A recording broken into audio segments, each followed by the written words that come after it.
Hello everyone, I'm Selena Hill, digital editor of Black Enterprise, and on this special edition of The New Norm, we wanted to share with you the conversation that I had with Rabbi Abraham Cooper, the Jewish leader who counseled Nick Cannon before he apologized for his use of anti-Semitic rhetoric. Now, this interview was recorded Sunday on my podcast, Be Heard Talk, with my co-hosts Stanley Fritz and Tammie David. But Black Enterprise thought it was important to share this much needed conversation about uniting the Black and Jewish communities with you. So here it is. Nick Cannon came under fire last week for a series of anti-Semitic comments that he made on his podcast, Cannon's Class, during an interview with controversial hip-hop figure Professor Griff.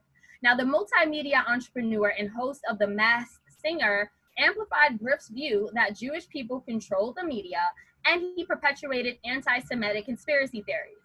Nick also said that Black people are the true Hebrews, saying, quote, "It's never hate speech. You can't be anti-Semitic when we are the Semitic people." He added, "When we are the same people who they want to be, that's our birthright. We are the true Hebrews." Stanley, do we have the clip? Actually, we have a separate clip. Yes, the exact separate one. Where you talked about white people specifically. So I'll play that now. Thank you. Then let's go to what it really is then. When we talk about the power of melanated people, when we talk about who we really are as guys and understanding that our melanin is so powerful and it connects us in a way that the reason why they fear Black, the reason why they fear is because the lack that they have of it. So then when you see what, Dr. Francis C. Welsing talked about is that fear and that genetic annihilation efficiency of when you have a person that has the lack of pigment, the lack of melanin, that they know that they will be annihilated. So therefore, however they got the power, they have the lack of compassion. That melanin comes with compassion.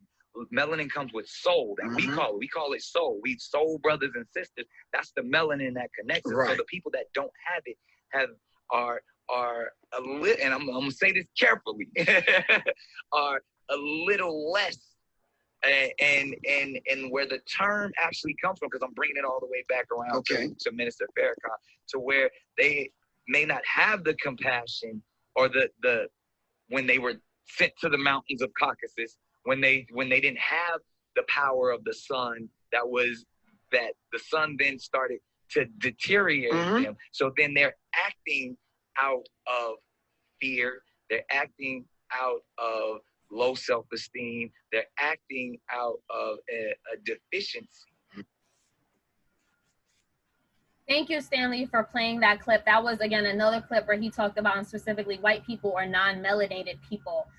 So after these clips went viral, Viacom, they terminated their decades-long relationship with Nick and oystered him from his popular comedy franchise, Wildin' Out. Now, Nick responded by initially going onto Twitter and Facebook saying, and I quote, "Viacom's goal to keep me from providing for my family and lineage will be foiled." He went on to write that they cannot kick me out while I'm down or force me to kiss the master's feet in public. That he also said Viacom was trying to hang me out to dry and make an example of anyone who says something they don't agree with. Then, less than 24 hours later, Nick swung entirely differently in a different direction. He says he responded to an announcement from Fox that they would not fire him for The Masked Singer. And he said, and I quote, "He feels ashamed of the uninformed and naive place his anti-Semitic comments came from. And he extended his deepest and most sincere apologies to my Jewish sisters and brothers for the hurtful and divisive words that came from my mouth," end quote. Now, many on social media are calling Nick's apology insincere, while others are accusing him of selling out. But for me, this is an opportunity to have a much needed conversation about anti-Semitism, the cultural tensions between the Black and Jewish communities, and the intersectionality between anti-Semitism and racism. And that's why we invited Rabbi Abraham Cooper on the show. Again, he is the leader that spoke directly to Nick Cannon before Nick issued that apology. Rabbi, you spoke to Nick after everything happened.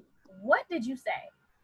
Well, first of all, let me just say that I sent out a tweet after watching the program, and just for full disclosure, I'm the rabbi in 1989 who took on Chuck D, and maybe one of the few people in America who even know who Griff is.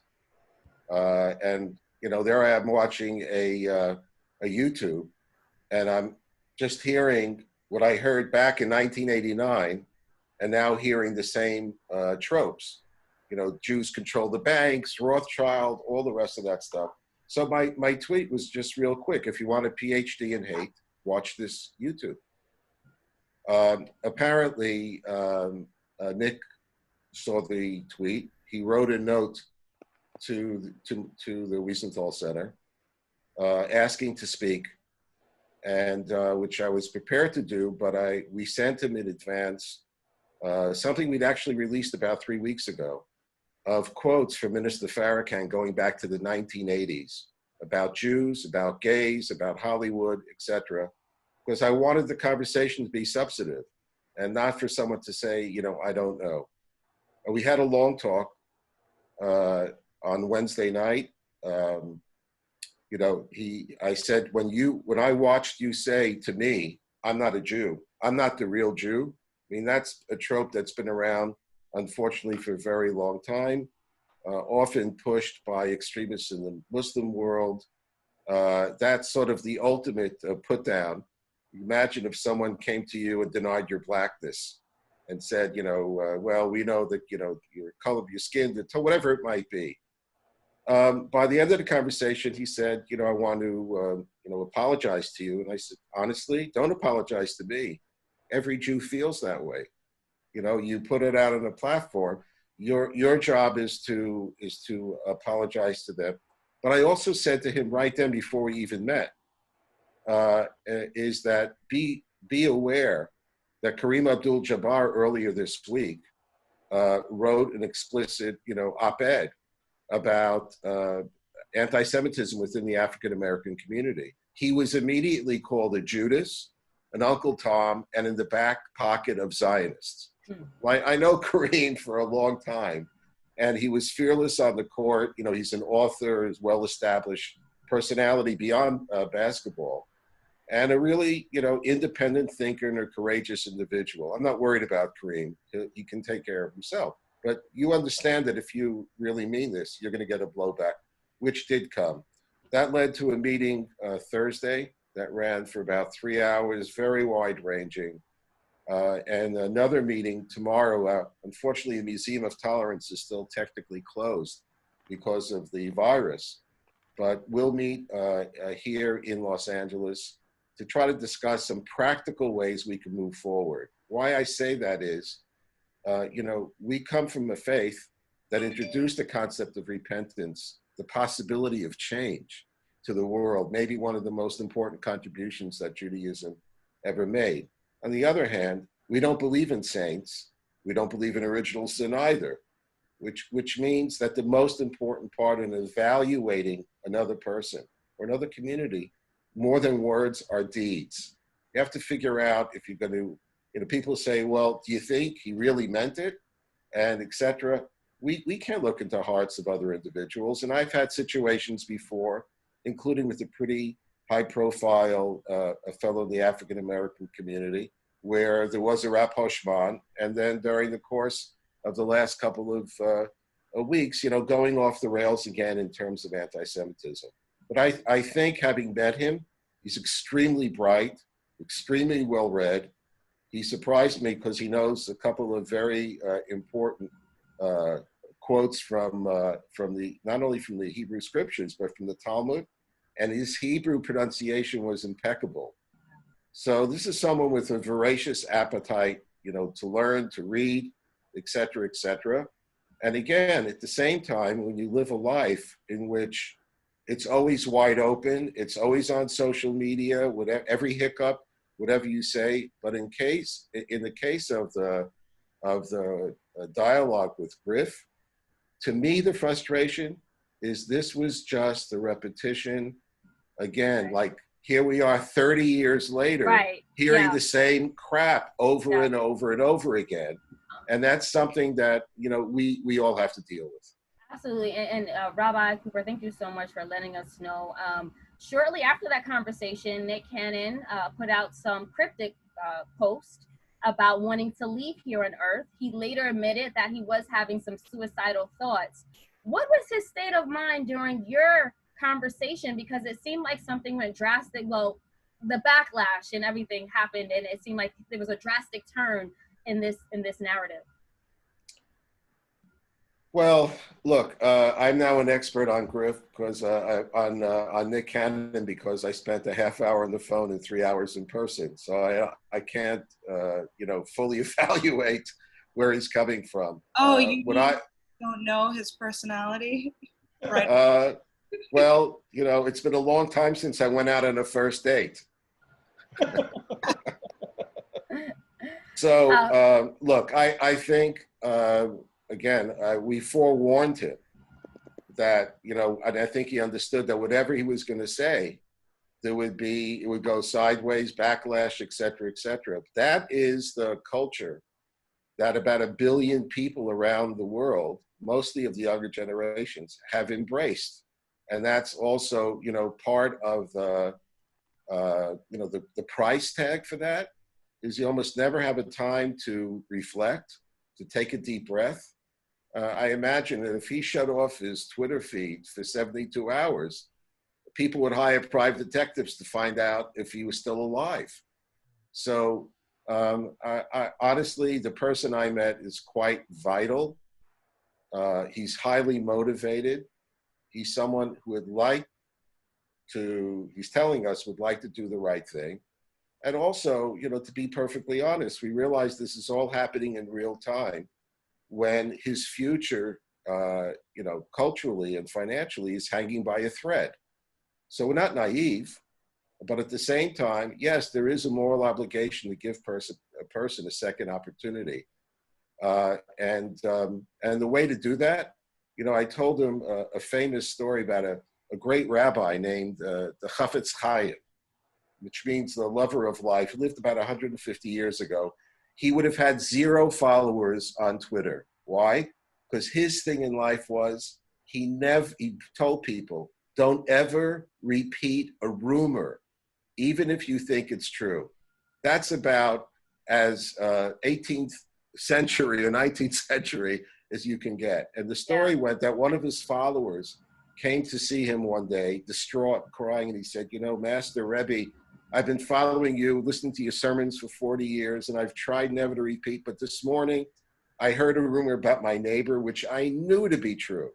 And I repeated it to a couple of people, and a half hour ago I found out it was false. What can I do to repent? So, they lived in a poor hovel back in Poland, and he said, do you have a chicken, meaning a live one, back home?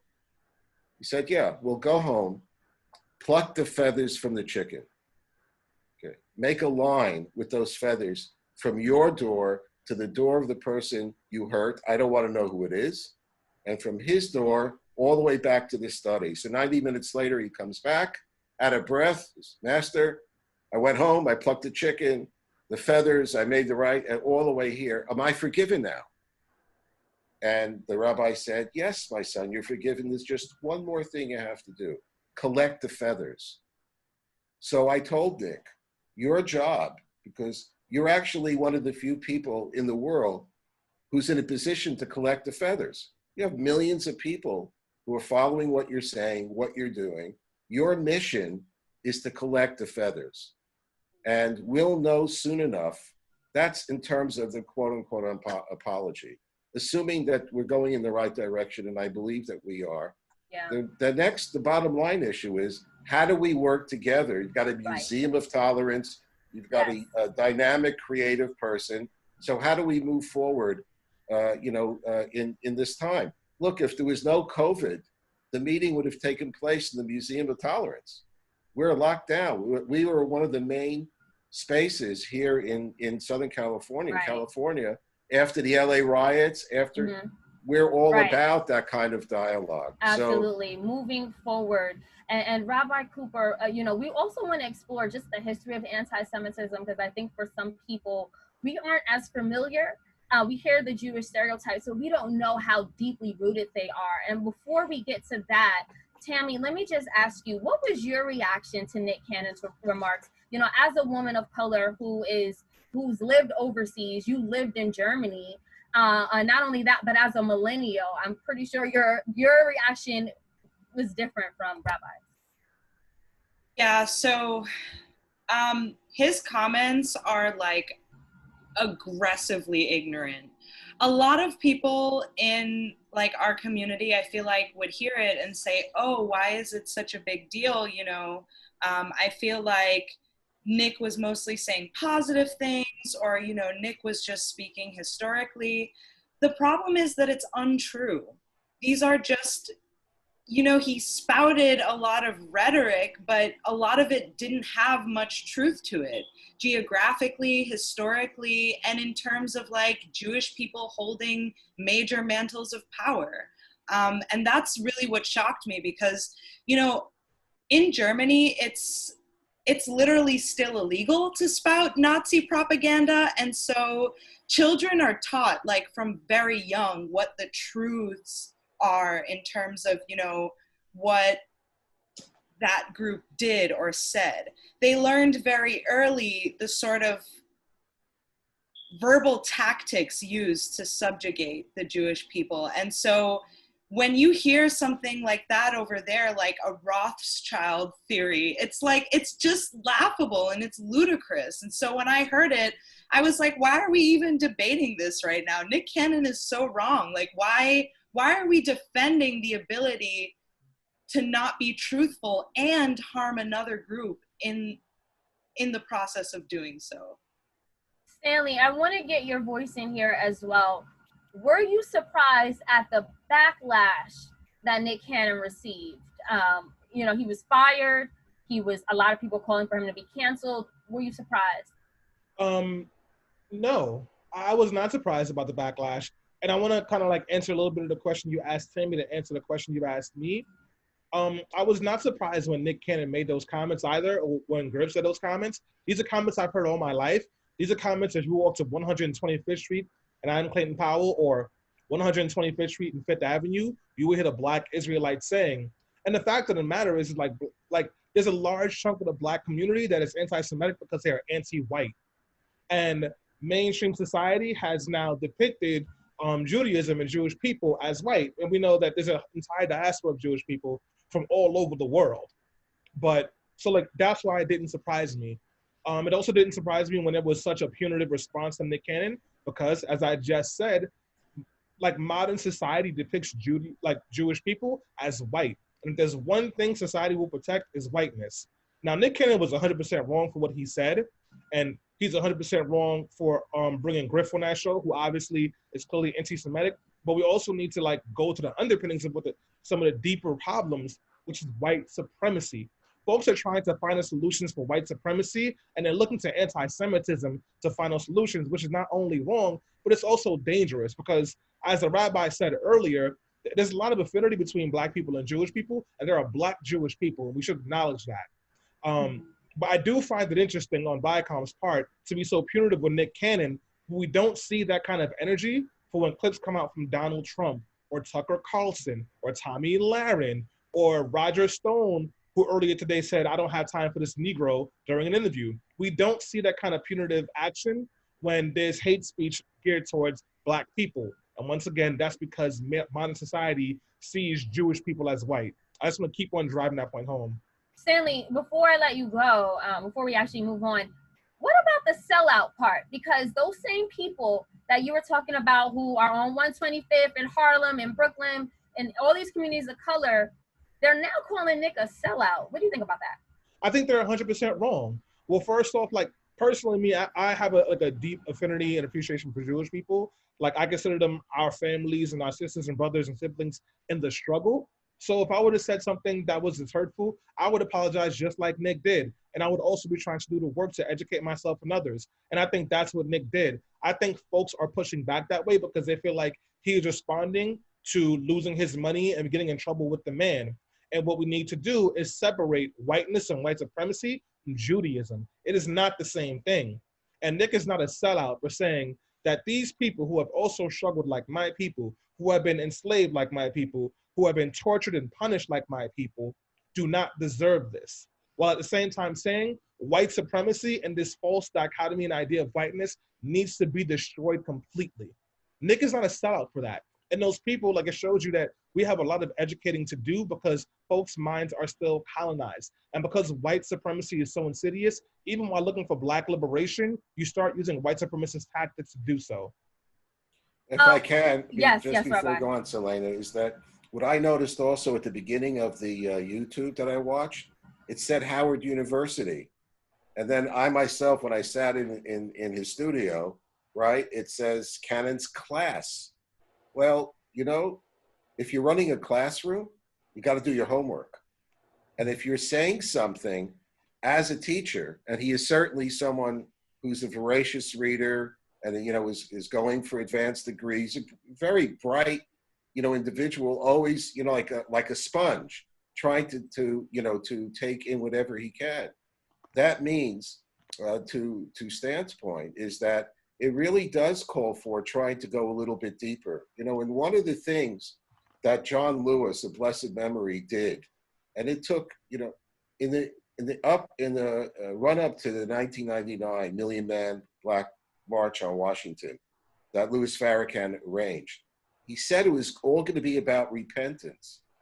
And a lot of people, including a lot of Jews like me, were hoping that that would open, you know, a new path and a new direction. Unfortunately, it didn't. But, you know, even as he acknowledged the power of Louis Farrakhan as a strong leader, John Lewis did not go to that event because of Farrakhan's anti-Semitism. So that also took a lot of courage. We spent a lot of time, I assume it'll eventually be out on a podcast. We spent a lot of time in which he was explaining what Farrakhan's message of empowerment, Black empowerment, means to millions of African Americans. And I was explaining to him why, when a Jew hears the name Louis Farrakhan, we think about the Black equivalent of the KKK. It's a huge gap. So yeah. we all understand that we don't, writ large, we don't want to reduce our historic obligations or relationships to one person. But it's also clear that one of the greatest orators in American history, and that Farrakhan is, he taps in and knows how to push the buttons in his community, which tragically for both communities includes some of the worst anti-Semitism. You know, right. Gutter religion, Hitler was a great man. One thing you can say about him, he's nothing if not honest. He has been consistent for over 3 decades. He hasn't budged. Maybe that's a tragedy. He hasn't shown the flexibility. He's not going to. It's going to be up to the next generation, you know, to take it forward. And a special shout out to Tammie. I want to hear next time all about what it was like spending time in Germany. That's almost like walking around Berlin as I do with the yarmulke. So maybe we should have dinner some night. You'll tell me all about it. For sure. I'll tell you about Münster, which is a town that is riddled with sad stars all over. Yes. Missing monuments, just really broken history. It's super dystopian and still somehow very beautiful. Stanley, I know we're getting a lot of comments on Facebook. I want to get to some of those comments now.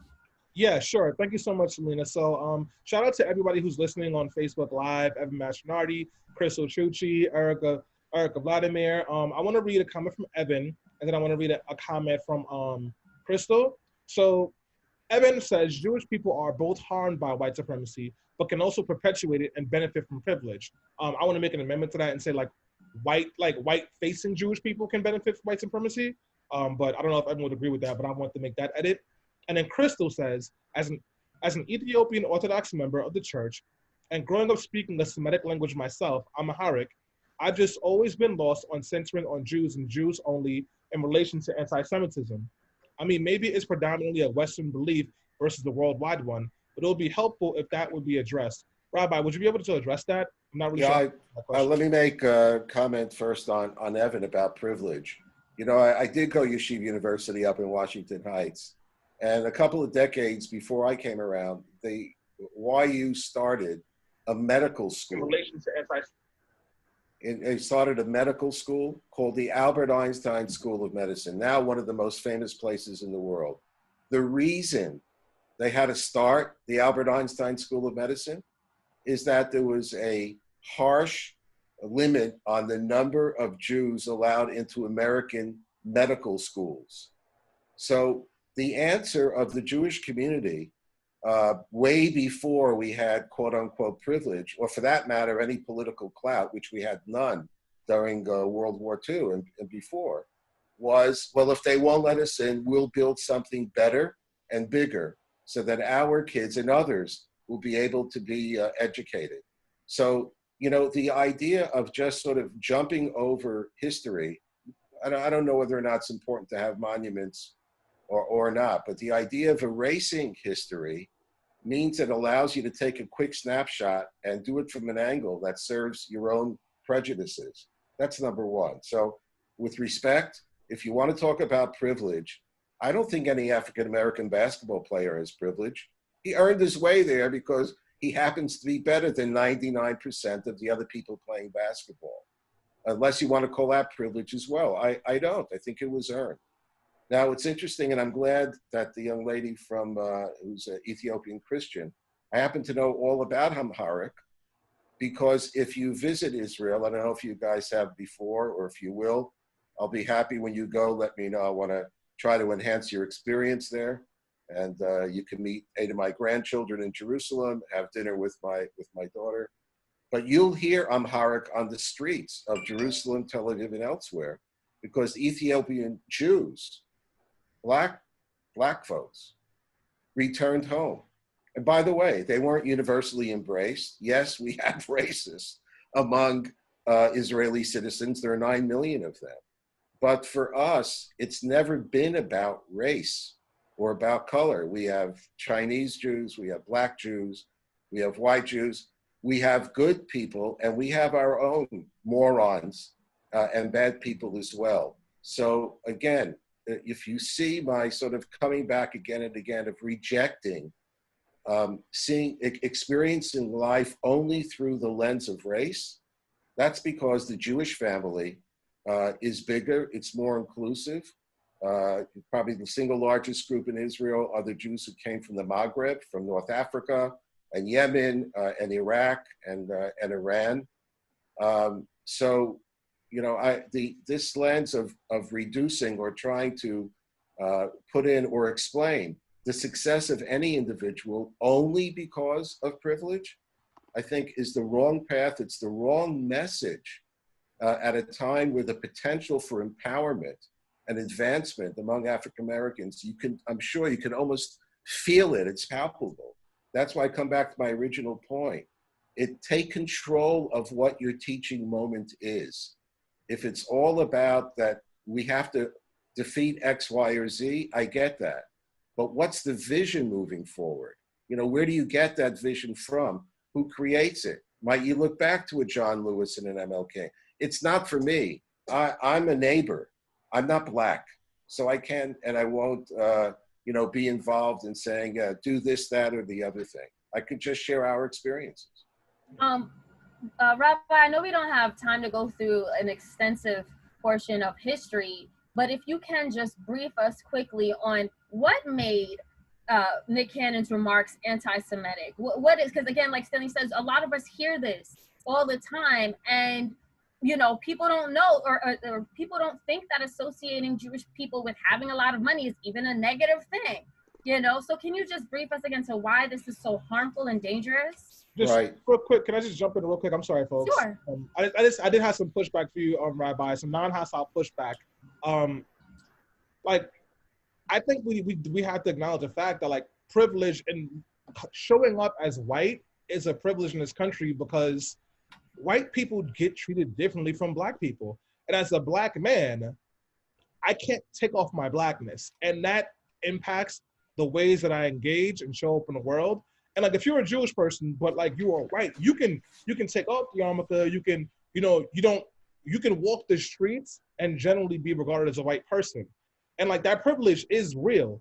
Like, some of that might be scaled off because there is obviously discrimination for Jewish people. But if you're a white face and you're Jewish, you are definitely, I want to push back and say, you were definitely facing privilege. And then also, you know, let me answer that one, because it's a very, very important point. So Stan, just consider the following statistic. Since the FBI started keeping statistics on hate crimes, I think it goes back to 1992, every single year, with the exception of the 3 months following 9/11, but every single year through 2019, here are the truths about America and hate. The number one target of hate crimes based on race, by far, are African Americans. And the number one target of hate crimes based on religion are American Jews. It's a 1-2 category that no one on this program would like to maintain. So I don't want to get into a victimization game. In fact, I'm not even interested in victimization. I'm only interested in moving forward. And I understand why you just assume, well, wait a second, if you take off your kippah, that's your entry into whiteness. Guess what? It's not so simple out there, because the bigotry and the anti-Semitism is real. It may not be spoken about a lot, but it's something that is actually fought every single day, because people are people, and hate is hate, and racism is, and words have consequence. So we can debate the whiteness part, but it's not the monopoly get out of jail free card that African Americans think it might be. It just isn't. Stanley, does that answer your question before we move on? Yes and no. Just look, I hear you, and I don't think that like African Americans or Black people across the diaspora would see it as a get out of jail free card. Definitely not. But if there's a thunderstorm and Black people are getting drenched, you might just have a little piece of cloth over your head because of that whiteness. And then also, you're 100% right about those stats on hate crimes, on race and religion. But then there's redlining. And then there's like actually like blocking people from getting housing opportunities or job opportunities. And there's also like the struggle to get acknowledgement. We talked about it in the beginning where Donald Trump, Tucker Carlson, all these people are spewing hate speech about Black people all over the place. Cops are killing Black people in cold blood, and we can't even get everyone to agree that this is wrong.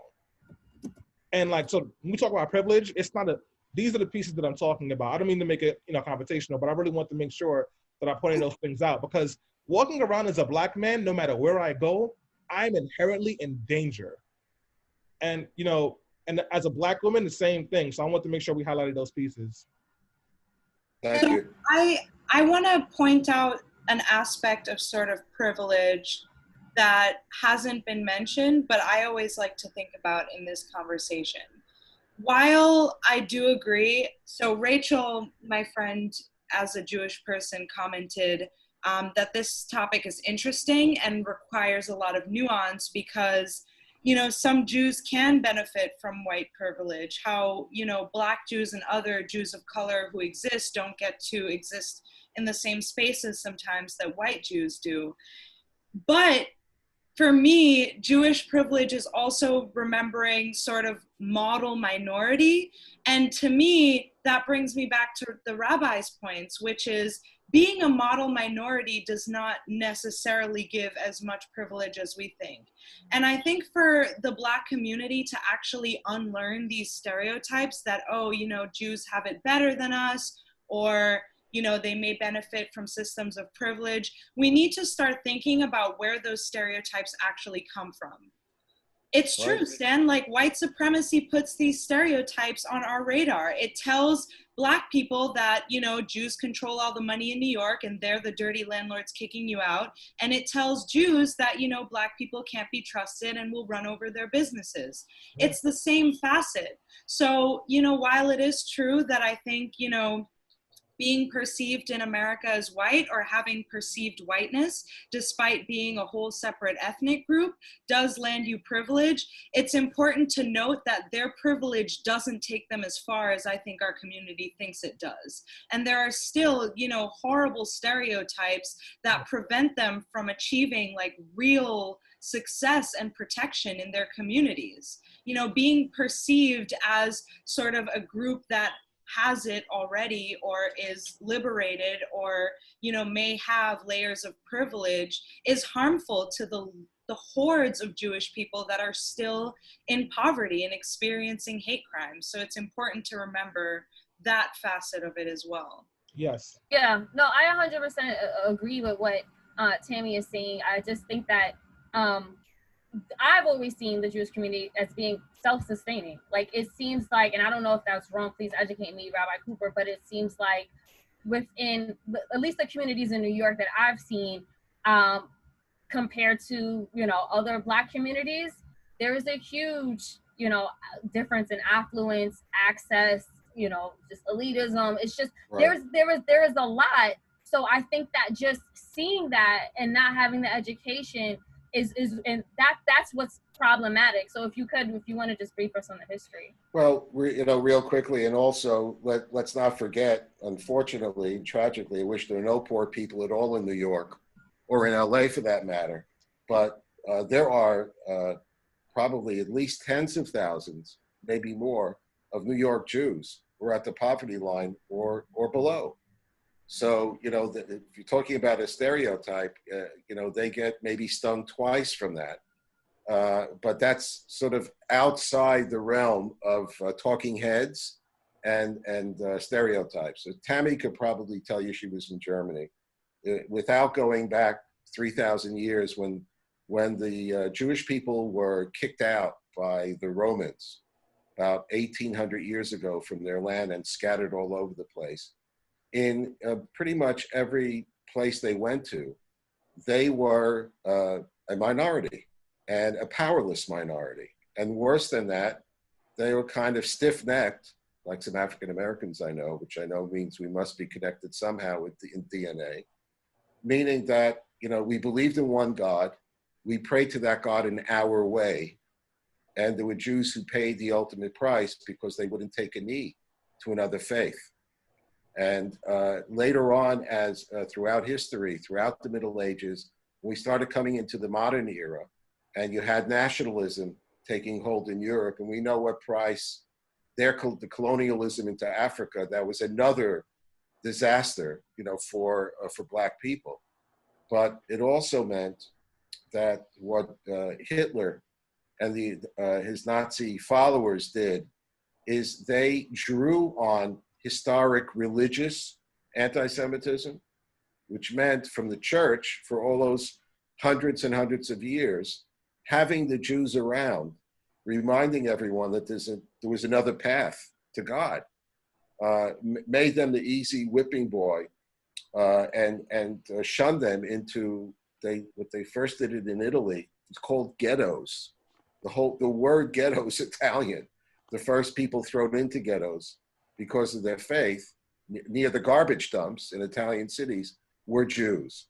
In the modern era, that religious-based hate was transmuted into race-based hate.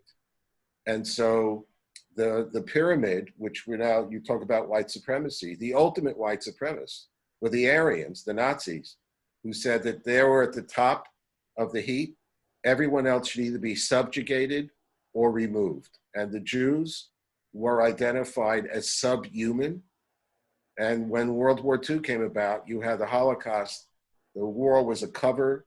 What happened in the Holocaust? An industrial-sized mass murder, the dehumanization of people, the destruction of an entire generation of Jewish kids. Anne Frank is the best known and remembered, of 1.5 million children.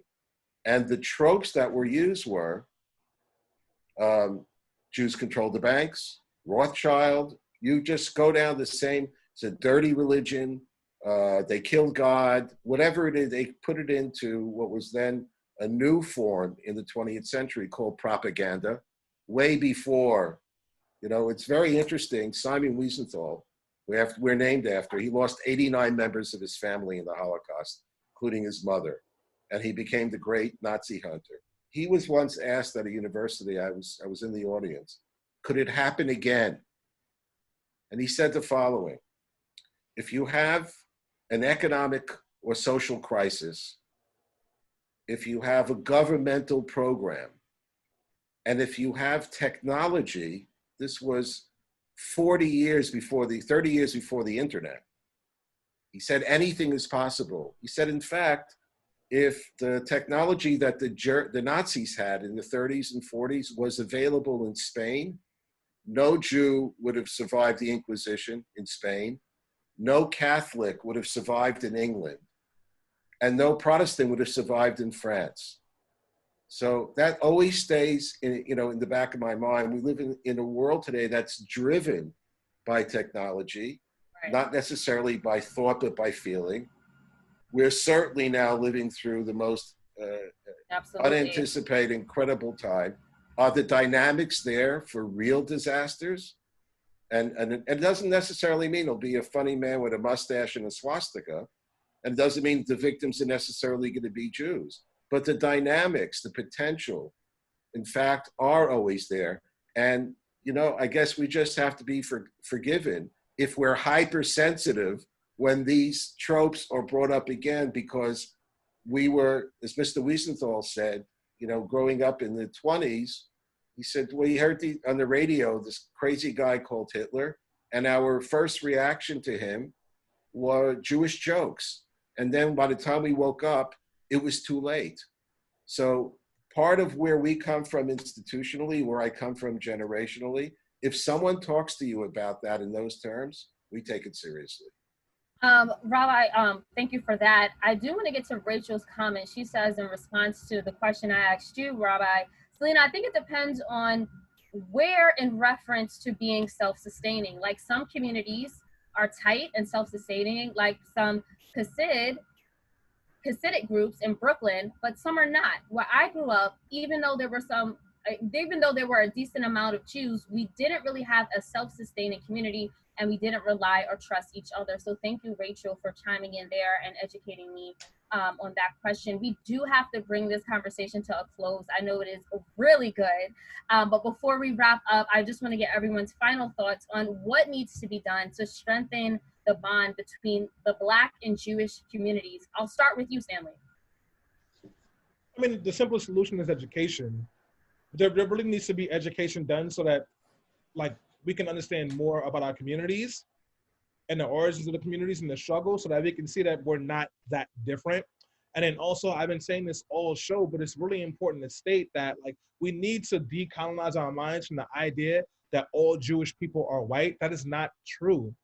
And I think because that there's this idea and white supremacy is all encompassing, it poisons the well in understanding and love. And black people and Jewish people have a lot more to learn about each other and a lot more space to work with each other, because neither group can be completely free unless the other group is free. We are all in this movement together, and the enemy is white supremacy. That's what it is. So let's continue to educate, let's continue to fight, let's continue to love on and support our Jewish siblings. Sorry guys, I was on mute. Tammie, what are your thoughts on bridging the gap between these two historically marginalized communities? So if education is one, then my number two would be actually going out there and organizing. Y'all know I'm an activist, so my solution is always on the streets. I think activism and organizing is a really clear way to build solidarity with two groups. If you hear of a Jewish hate crime happening, show up and bring your Black friends. And, Jewish folks, show up to the Black Lives Matter protests, because I guarantee you in those spaces, you will meet people from both cultures who are willing to learn and willing to teach. I just want to say, for those ready to start the work, I have a few recommendations. Go to howtofightantisemitism.com. That's a great starting point for sort of anti-Semitic things in America and how we can stop that. Please look up the group Jews Against White Nationalism. It's a group of leftist Jews trying to eradicate white supremacy as it goes against all ethnic groups in the States.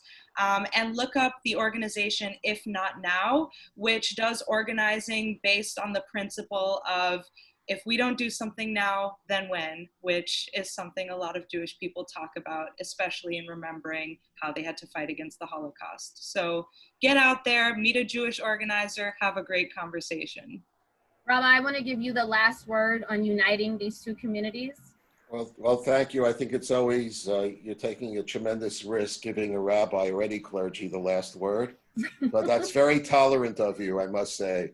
I don't know how smart. I'm actually just going to reduce it to two words in Hebrew, tzedek and tzedakah.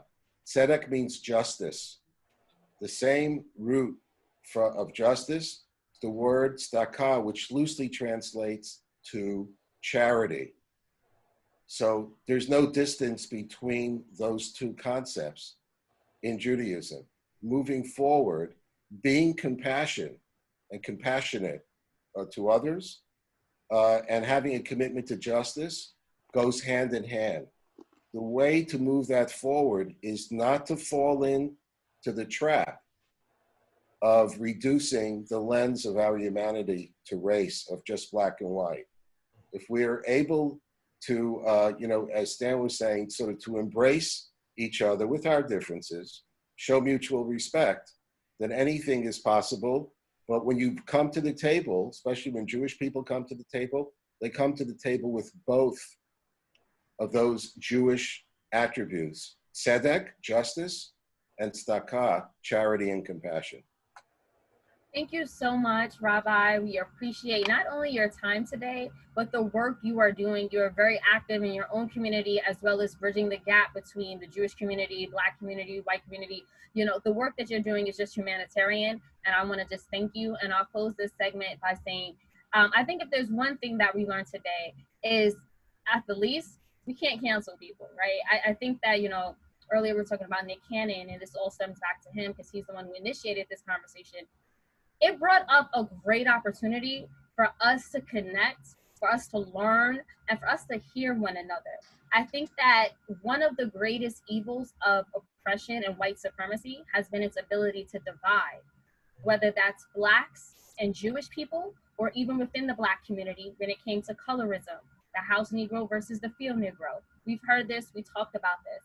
And historically, if we look back, I think that the way to move forward is not only through education, is through love and respect. Two pillars that the late Congressman John Lewis was huge on.